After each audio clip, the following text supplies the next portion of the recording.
جو شخص پابندی سے استغفار کرتا ہے اللہ تعالیٰ اس کے لیے ہر تنگی سے نکلنے کا راستہ بنا دیتے ہیں۔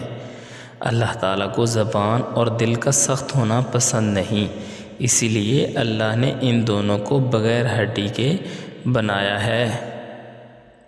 اگر دیر کا مطلب انکار ہوتا تو 40 سال بعد حضرت یعقوب علیہ السلام کو حضرت یوسف علیہ السلام سے نہ ملاتا کہ اللہ تعالیٰ ہمیشہ ہمیں ہماری پسندیدہ چیز سے آزماتا ہے تاکہ اس کو پانے کی تڑپ میں ہم اللہ کے اور قریب ہو جائیں۔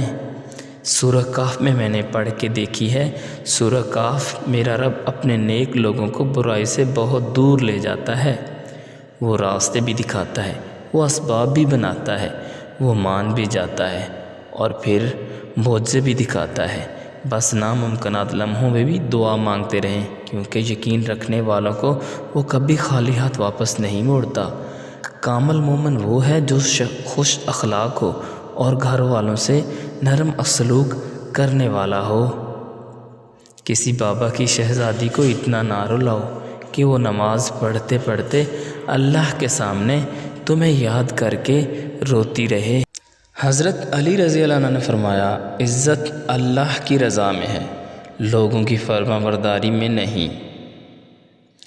رسول اللہ صلی اللہ علیہ وآلہ وسلم نے ارشاد فرمایا، صبح کا آغاز صدقے سے کیا کرو، کیونکہ مصیبت صدقے سے آگے قدم نہیں بڑھاتی۔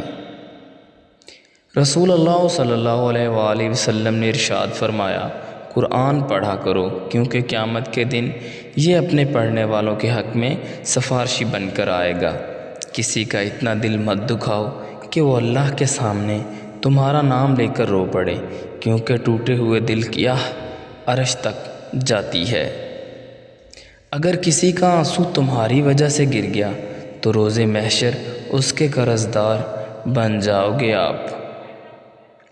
راستہ ایک ہی تھا، حضرت موسیٰ علیہ السلام گزر گئے اور فرعون ڈوب گیا۔